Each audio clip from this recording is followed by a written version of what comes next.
గారు ఉన్నారు. ఈమె కాలుష్య నియంత్రణ అధికారి ఎంఆర్ఓ గారు ఉన్నారు. పోలీస్ డిపార్ట్మెంట్ వాళ్ళు ఉన్నారు. మా భూపేశు, మీ సుధాకర్ రెడ్డి. మిమ్మల్ని ఇంత స్వేచ్ఛగా మాట్లాడించేదానికి కారణం ఇప్పుడు ఒక ట్రైనింగ్ మరి. రేపు పొద్దున అన్ని విషయాలు మాట్లాడమనే. మీరు పెద్దోళ్ళు, ఆయన చిన్నోడు మాట్లాడినాడు, కళ్యాణ్ మాట్లాడినాడు, అరుణ్ మాట్లాడినాడు, మహిళలు ఇద్దరు మాట్లాడినారు. ఇవి విషయాలను మీరు ఏ విధంగా చర్చిలో ఫాదర్ చదువుతాడో అట్లా చదివేటట్టుగా కాగితాల్లో రాసుకోండి. ఇప్పుడు ఈమె చెప్పింది, మీరు చెప్పిన ప్రతి మాట రికార్డ్ అవుతుంది, కాగితము రికార్డ్ అవుతుంది. మీరు చెప్పిన ప్రకారము మాకు పలికిస్తేనే మాకు నమ్మకం అని. ఎవరు మా మాట్లాడేది? అదే పేరు కళ్యాణ్. కళ్యాణ్ చెప్పినది కరెక్ట్. మాకు వాళ్ళు చెప్తేనే నమ్మకం అని.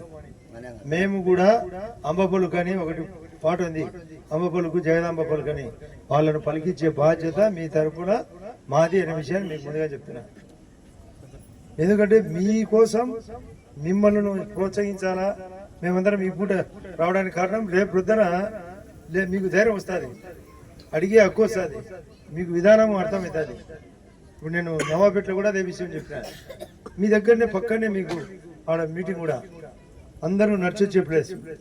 అడగండి, కాగితం రాసేయండి, మీ బాధ గట్టిగా చెప్పండి. ఒకటి ఏం చెప్పినారు, దుమ్ము వస్తుంది లేదా కెమికల్ వాసన వస్తుంది, మాకు నీళ్ళల్లో కూడా మీకు అనుకోకుండా మీరు చెప్పలే, తాగే నీళ్ళల్లో కూడా ప్రభావం ఉంటుంది. ఆ కెమికల్ పడితే, ఆ వాసన, ఆ దుమ్ము పడితే, అది మూడో ప్రాబ్లం. దానివల్లే ఊపిరితిత్తులు కానీ, మీరు చెప్పబడిన క్యాన్సర్ కానీ, లేదా మహిళలకు గర్భకోశ వ్యాధులు వచ్చేదని కానీ కారణం. అది కాకుండా పిల్లలు పికప్ గారు గట్టిగా శక్తివంతంగా కారు, కొంచెం తెలివి కూడా తగ్గుతుంది. కాబట్టి ఖచ్చితంగా 45, మా అంచనా ప్రకారం మీరు 50 అన్నారు, మా అంచనా ప్రకారం 46 కుటుంబాలు అనేది మేము రికార్డ్ చేసుకొని వచ్చినాం. 4 అటేమి ఇటేమి 50 కావచ్చు, 51 కావచ్చు, 46 కావచ్చు, ఎన్నిన్నా కూడా అన్ని కుటుంబాలను తరలించాలనేది కదా మీరు చెప్పేది. తరలించాలి. మీరే బాగా మాట్లాడతారు ఇంగ్లీష్ అని. నేను ఇంగ్లీష్ మాట్లాడకుండా అంటే తరలించాలి. మీకు తగిన పరిహారం ఇవ్వాలి, ప్లస్ మీ ఆరోగ్యం పెంచాలి, మీకు కొంత ఉద్యోగ అవకాశం కలిగాలి, మీకు వసతుల కల్పన చేయాలి, మిమ్మలతో ఆప్యాయంగా పలకరియాలి. ఇదే కదా మీరు కోరేది. అది మా అందరి బాధ్యత.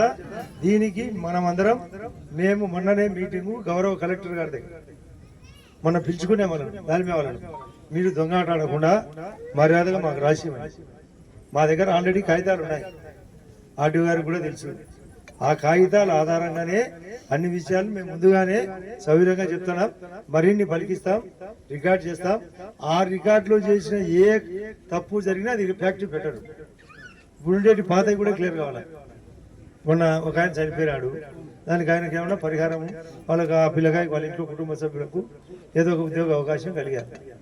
మీ అందరినీ బయటికి పంపించడం కాదు. మీరు గండికోటలో చూడండి కావాలంటే. మీరు గండికోట ఎవరన్నా ఆ పైన కొండాపురం మండలం 23 పల్లెలు మార్చినాం. మీరు ఎవరన్నా పోయినారా అక్కడికి? తెలుసా? అంటే పోయినారా అంటే బంధుత్వంలో లేదంటే తాడిపత్రి పెట్టేటప్పుడు చూసింటారు. చక్కటి అసలు ప్రొద్దుటూరు కంటే, కడప కంటే, హైదరాబాద్ సిటీ కంటే ఉన్నతంగా మారింది. దాన్ని మారడం వల్ల ఏమైందంటే రోడ్డు ఉంటుంది, డ్రైనేజ్ ఉంటుంది, తాగునీళ్ళు ఉంటుంది, పార్క్ ఉంటుంది, మీ ఇంటికి తగ్గట్టుగా ఇల్లు ఉంటుంది, మీది చర్చి ఉంటే చర్చి అడిగి మారుతుంది, అన్నీ మారుతాయి. ఒకటి కాదు, లైబ్రరీ ఉంటే లైబ్రరీ మారుతుంది, అంగన్వాడీ బిల్డింగ్ ఉంటే అంగన్వాడీ బిల్డింగ్ మారుతుంది, మా స్కూల్ ఉంటే స్కూల్ మారుతుంది. ఇప్పుడు ఒక చిన్న స్కూల్ ఉంది, స్కూల్ మారుతుంది, అంగన్వాడీ మారుతుంది. అన్ని ఏకకాలంలో అన్ని మారుతాయి. అదే తరలింపు అంటే మీ యొక్క ఇల్లు మారుతానే కాదు, మీకు తగ్గట్టుగా అన్ని మార్చాలా. మీకు ఒకటేసారి చెట్లు కూడా నడతారు, చెట్లు కూడా ఒకటేసారి పెద్ద చెట్లు కూడా నడతారు. ఇవన్నీ చేసే బాధ్యత రేపు మీరు అడగండి.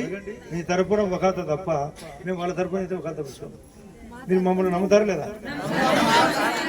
ఒకత మీ తరపునే అంటే లాయర్ మాదిరి మీ మాదిరి మాట్లాడతాం. మేమందరం ఒకటే. గౌరవ డిఎస్పీ గారు కూడా వచ్చారు ఇక్కడికి, సిఐ గారు ఉన్నారు, పోలీస్ స్టాఫ్ అందరూ ఉంటారు, ఎస్పీ గారు కూడా అందుబాటులో ఉంటారు, కలెక్టర్ గారు కూడా చెప్పినాం. మధ్యాహ్నం రేపు మీకు తెలుసో లేదో టీవీలో రేపు జిల్లా పరిషత్ ఎన్నిక ఉంది.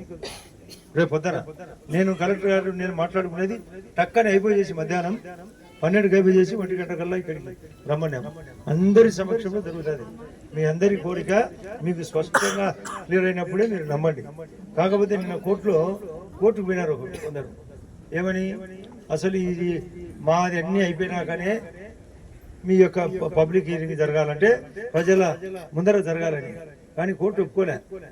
మీ గోడ ఏమన్నా ఉంటే దాని మీద గోడ దగ్గర వినండి, కానీ మా గోడ దగ్గర కాదు. అందుకే మేరకే రేపు జరగబోతుంది. మీరు ఎన్ని అడగండి అని మీకు శక్తివంతం తయారు చేసే దానికోసమే మేమందరం ఇక్కడికి వచ్చినాం. మీరు నీట్గా నిబ్బరంగా ధైర్యంగా అడగండి. కొందరు రెచ్చగొడితే మాత్రం వాళ్ళకు దాని వలన పరిష్కారం కాకపోగా వాళ్ళు ఫ్యాక్టరీలు ఈడ కాకుంటే ఎక్కడైనా పెడతారు.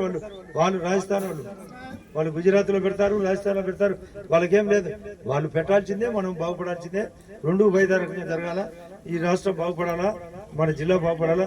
చాలా సమస్యల పర్వం. మీ పర్వం నమ్మకంగా తీర్చే బాధ్యత మాది. మీరు అడగండి. 2, 3, 4, 5 మంది ఇస్తాం. ఆడ 5 మందికి, ఆడ 6 మందికి, ఈడ 6 మందికి కానీ అడిగి వీళ్ళందరూ మాట్లాడతారని. మెయిన్ మీదే భూములు, పక్కన భీముడం వల్ల భూములు ఉన్నాయి. వాళ్ళకు భూముల వరకే ఫ్యాక్టరీ పెట్టేది మీ దగ్గరే. కాబట్టి ముఖ్యంగా మీకే. కాబట్టి మీతో స్వేచ్ఛగా మాట్లాడిస్తాం. మీకు కూడా మంచి ధర కూడా ఇస్తాం. ఊరికే మేము షిఫ్ట్ చేస్తాం, మీరు ఎంతసేపు తరలిస్తాం అంటారు. తరలించినప్పుడు బాధ్యతాయుతంగా డబ్బు కట్టాలి. దానికి R&B వాళ్ళు లెక్కాచారం. ఆ కాలువ పక్కకు పోవాలా. దానికి ఇరిగేషన్ అంటే నీటిపారుదల శాఖ వాళ్ళు కూడా వచ్చి వాళ్ళు చేసినారు. ఇంత లెక్కాచారం అవుతుందని వాళ్ళతో చేసుకొని వచ్చినాం.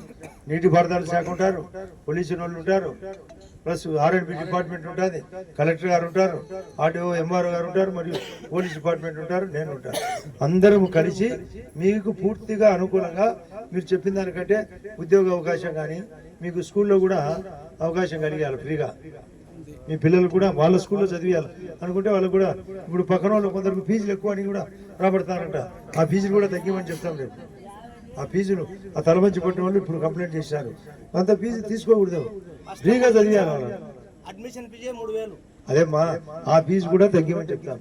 అదే కాకుండా మీకు మరొకటి తెలియంది, నవాపేటలో చెప్పినది, కొంత లాభము వచ్చిన దాంట్లో ఈ చుట్టుపక్కల పల్లెలకే ఖర్చు పెట్టాలి. దాని ఇంగ్లీష్లో CSR అంటారు, కార్పొరేట్ సోషల్ రెస్పాన్సిబిలిటీ.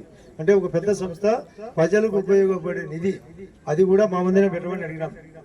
మీ తరఫున మేము ఆల్రెడీ ఒత్తిడి పెట్టి ఒక కాగితం తయారు చేసుకొని ఆ కాగితానికి తగ్గట్టుగా మీరు రేపు అడిగేది కూడా కలిపి రేపు మాట్లాడతాం. మీరు నిశ్చితంగా ఉండండి, మీకు మంచి జరుగుతుంది కూడా. ఇది రాత్రిపూట దైవసాక్షిగా చెప్పే మాట. మీరు నమ్మండి. అందరూ సుఖంగా ఉండాలని కోరుకుంటున్నాను. అందరికీ నమస్కారం.